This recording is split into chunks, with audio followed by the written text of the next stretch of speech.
Imagine if you can control the minds of your customers, your team members, and your stakeholders. Everything in your business will happen the way you want, and your business will start growing exponentially. But how is that possible? Which is that technique which can give you this power? So, that technique is human psychology. Human psychology is a science, it's also an art using which you can manage your business the way you want. Human psychology is not just a technique, it's not just a tool, it's a very powerful weapon. If you know how to use it, you can win the war. You can get everything you want in your life, because everything is managed and handled by the humans in your business. Even the machines are handled by the humans. The computers are programmed by humans. So is it possible that we can program the human mind? Yes, it is very much possible. The way a computer is programmed using some programming language, the human mind can also be programmed using the language we speak. It can be programmed using the words.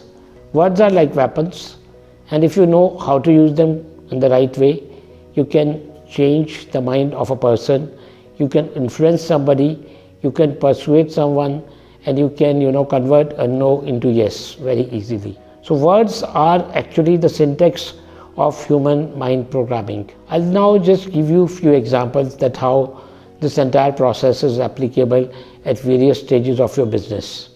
Suppose you are just going to start a new business, then what is the first thing that you do? You would do market research to understand the feasibility and viability of your concept. You will see whether the market is going to accept your idea or it is going to reject it outrightly. Then how would you decide that? You will understand the consumer behavior. You will see, you will study that whether there is a demand for your product or service in the market or not. But how the demand is created, how would you analyze it? You will study the human behavior. You will study the psychology of your target customers. Then the next thing what you do is you decide that do you need a partner or a co-founder in your business, and if yes, you want somebody to be your partner, then his or her psychology is very important, because if your partner's behavior is not aligned with your behavior and your mental level is not at the same level, then a lot of conflicts can happen. So while even deciding a partner, you think that there shouldn't be conflicts. A trust should be built, a transparency should be built, and this should be a long-term relationship. When I am saying relationship, trust, transparency, conflicts, so these all are the words which talk about one aspect, that is human psychology. So again you are going to study the human psychology and the human behavior at this level also. And after that what you do? You think that okay, I'll take some franchisee of a brand, or maybe you'll create your own brand. Then again you are going through the same process, that the company which you are selecting or the brand you are going to opt is also going to influence the minds of your customers, because there's a brand value, and behind every brand the human perception gets changed. The priority of customers change when they see a brand. So once you have planned your business and now you are going to actually implement everything, so now at this level the next thing which comes, that is your investment part. Right, now you are going to invest your money, and when you are going to invest your money, then you have to go to your banker, you have to go to your investors, or you have to go to somebody who can give you some financial support. So how would you approach that person? Again, before approaching that person, you will create a wonderful presentation. You will create an awesome project report, a profitable project report. Why? Because you want to convince that person, and you want to make sure that your business idea is profitable and it needs funding, and the company or the bank or an individual, whosoever is going to give you money, will get high returns. So if you have to present this idea, you have to pitch this idea to somebody for funding, then you are again trying to influence that person. right? You want that person should accept your idea and should give you the desired money or the funds that are required for your business. On the other side, the bank or your investor will also study your psychology. They'll also study your behavior, whether you can return the money or you cannot return the money, right? They'll see your past record, they'll see your financial reports, they'll see your CIBIL score or other scores, which would decide your human pattern towards handling money. So once they are satisfied that you can handle the business properly, you have the entrepreneurial mindset, so they'll give you the funds. So again, what they are judging, so they are judging your capabilities, your entrepreneurial skills, and of course your mindset. So that's very important. So they are also studying your psychology behind it. The next step which you would take after managing your money or your funds, the next step is you will create a team. Now this is the most important area of entire business management where the human psychology is actually involved, because now you are going to hire humans and you are going to build a team of humans who would run your entire business. So it's very, very essential that the people who get associated with your business are the right people. You would obviously see their technical skills, but technical and core skills or the hard skills are not sufficient enough to handle a business. You need to understand their psychology. And when I'm saying psychology, that means how they behave, how they think, what are their aspirations, what are their needs, what are the problems they are going through. Because if you understand their needs, wants, demands, their challenges, their personal issues, you'll be able to manage them very easily and effectively.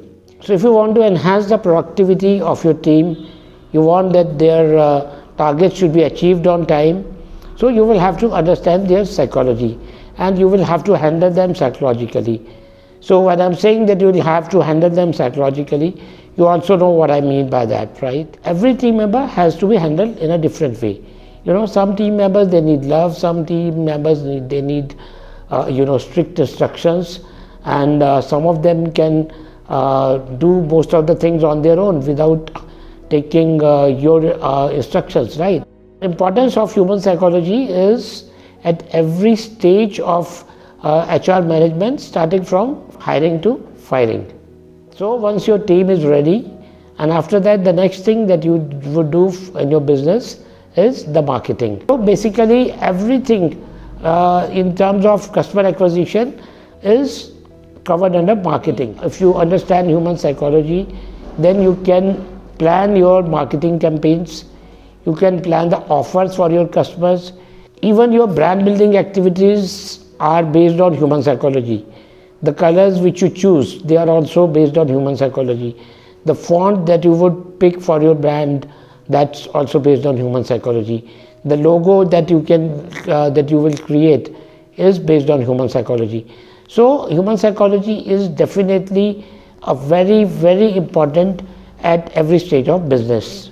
The next thing is the sales, the actual conversion process, where you are going to handle the customers. Now at this stage, you are trying to influence your customers. You want that you should control their mind, because you want that your customer should like your product or service, then they should accept your offer, then they should not negotiate much, they shouldn't have objections.